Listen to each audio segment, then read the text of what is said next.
Nii äkki mootorispordis vahel läheb niimoodi, et kui sellised päevasid ei oleks, siis need head päevad ei oleks ka head. Et kuidas see tunne on, et täna rajale vist ei saa? Ei no tegelikult olgem ausad, eile korraks sai seda teist ilutust siin kõrval proovitud, aga no sellega läks ka nii. Ühesõnaga, tegelikult on see, et nädalavahetus on näinud suhteliselt võssa. Võitlesime juba Riias piduriprobleemidega ja nüüd see asi veel süvenes. Kõike tegime, absoluutselt eile pingutasime koos Simmaga nagu päev otsa, nagu reaalselt kõike. Ja täna veel samamoodi ja kahjuks tulemust ei olnud. Ehk siis käru peale ja koju ja alga otsadeks. Simmo rääkis, et põhimõtteliselt lihtsalt siis support on nüüd mitukümmend aastat vastu pidanud ja nüüd otsustas lõpuks, et lähen pensionile. No tegelikult ma arvan, et seal võis olla ka poolenisti minu ja Simmo natuke kapsaaeda.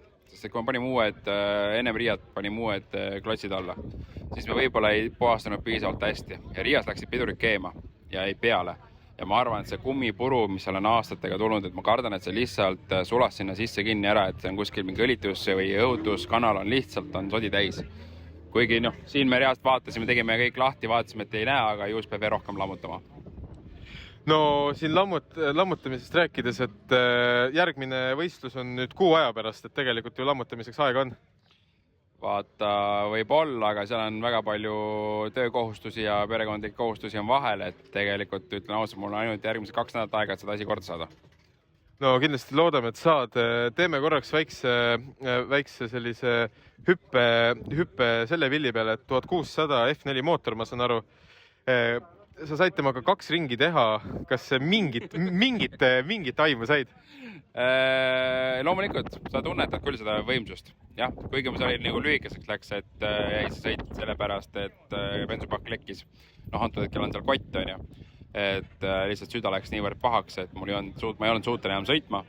Aga kindlasti on täiesti erinevad asjad, et kui oleks olnud ideaalne nagu tingimus, et oleksin stardis on väga lõbus, sellepärast, et kõik ülejäänud, kes tagapool otsas on 1300, ma oleks lihtsalt rõõmsalt nagu mööda sõitnud, ja saaks nagu naljakas anda. Kas sellega sõitmine pani nagu ennast ka võib-olla mingeid selliseid tulevikuprojekte ümber mõtlema või? Tead, ütleme niimoodi, et kuna ma ei saanud seda täit seda võimsust tunda, sellepärast mul läks ennem süda pahaks, siis ma pigem ütlen seda, et kindlasti kuhugi poole tuleb liikuda, aga esmalt on see, et ma tahaks ikkagi sellega nagu lõpuni minna, et kiireks ära saada, et kui nii-öelda. Ma arvan, et siin oleks aasta-2 oleks see küsimus, et kui ma peaks nagu sõitma veel, et siis ma võib-olla tahaks 1600-ga. Aga vaikselt käisin ka siin teisel pool pitline'i autosid piilumas. Kas saad täpsustada ka või hetkel jätad täpsustamata? No need on vaata niisugused pisikesed nunnukad seal, Et tegelikult... Me räägime legendidest. Me räägime legendidest. Et ma käisin neid vaatamas, et mulle nagu see sõidu, seal on nagu konkreetselt auto on nagu nina perses kinni, et ma olen tegelikult neid pikalt juba jälginud, aga pole veel nii-öelda reaalselt sisse istunud, et ei ole mugav, sellega on hetkel mugav, aga ta saab mugavaks. Eelarve on umbes sama, auto hind on umbes sama, et vaatame, kui reaalselt keegi pakub mulle, et tule ja proovi, et siis ma isegi läheks prooviks tegelikult. No legendidega on ju tegelikult see teema, et väga paljud inimesed, kaasa arvatud mina isiklikult, et sa tuled võib-olla sellisele mitme sarja üritusele mingit muud asja vaatama, aga tihti on legendid need, et kui sa pärast tagasi mõtled, et kurat raisk, need olidki kõige ägedamad. Jaa, sest nendel on tegelikult neil on see võimsus on täpselt sama, neil on nagu kontrollitud, neil on 2 tüüpi mootorid, aga nende võimsus on sama, ehk siis tegelikult nendega ongi huvitav sõita, sest autod on võrdsed ja see tekitabki selle täielik võrdsus. Meil vormelitel on tegelikult 3 autol on erineva võimsuse vahe, on umbes 20 hobujõudu, et seal ei ole nagu midagi teha, aga legendidel on see võrdlemisi, see ongi tasavägine, et seal ei ole midagi muud teha. No nüüd praegu on ka selline olukord, et midagi muud ei ole teha, et kuidas üldse võidusõite seisukohast selline olukord on, et sa oled ju ennast juba nagu üles kerinud, et minna, hüpata sellesse masinasse, minna vihaga nagu sõita seda, et kuidas täna tunne on, et kas on selline tunne, et tahad seda välja elamata energiat nüüd kusagil välja elada või pigem on juba selline chill tekkinud, et saab varem koju? No ma juba olen nagu mingist hetkest, ma tegelikult juba eile oli see, et davai, et nüüd teeme nagu canceldame ära, et aitab, et ma ei lähe ühe piduriga 4, ei lähe ühega sõitma, aga siis oli see, et ega, mis meil pingutame kuni viimase minutini ja pingutasimegi. Kahjuks asjad ei läinud niimoodi ja paraku tuleb leppida selle teadmisega, et lihtsalt et ongi tehtud ja tuleb rõõmsalt nüüd ülejäänud päeva asjad kokku ja naudime lihtsalt päeva. No päeva nautimist, et kas on midagi, mida sa siin, legendid, aga peale nende veel midagi, mida sa tahad siin ise nagu puhtalt nagu sellisest mootorispordi fänni seisukohast täna nagu vaadata või silma peal hoida? No kindlasti oma klassi võistlejad, eks ole, et seal on ka tegelikult väga jõhker nagu nii-öelda võistlus omavahel, aga pigem ma ütlen ausalt, ma naudin legend sõita. BMW Cupil, mis meil on siin see nii-öelda Extreme Cup, ma olen ise sellest osalenud, seal on legend on ikka ägedamad, see on ikka lihtsalt seda nii-öelda konkurents on nagu ikka lihtsalt niivõrd äge.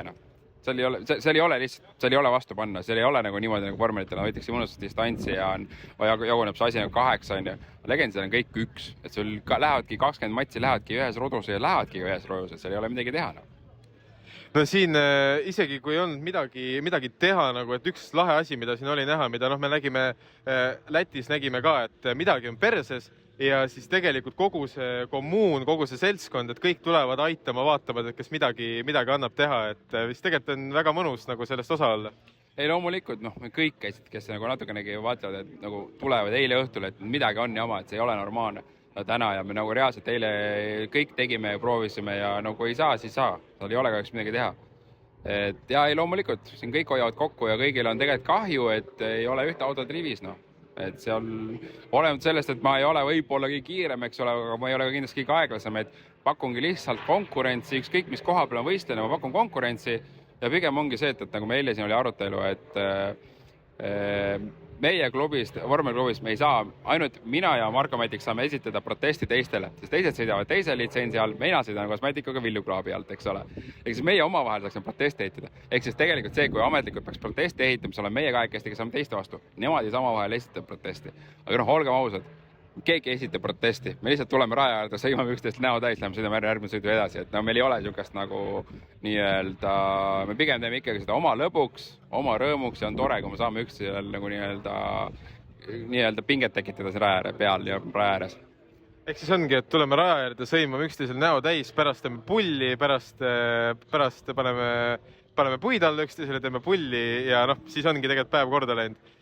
Ja õhtul lõpetame õlle ja saunas. Ja siin enne kui ma lasen sind siin õlle ja sauna peale, kui oled siin asjad kokku pakkinud, et kas me siin täna katsume võimalikult paljudelt inimestelt küsida 2 sellist küsimust, et esiteks, et kes on sinu lemmik või sinu jaoks kõige väljapaistvam Eesti ringraja motosportlane? Need on mitmeid. Ja küsimus on selles, et kuna ma olen nii erinevates klassides sõitnud ja ma olen erinevates meeskondades osalenud, mul on keeruline tuua näidet.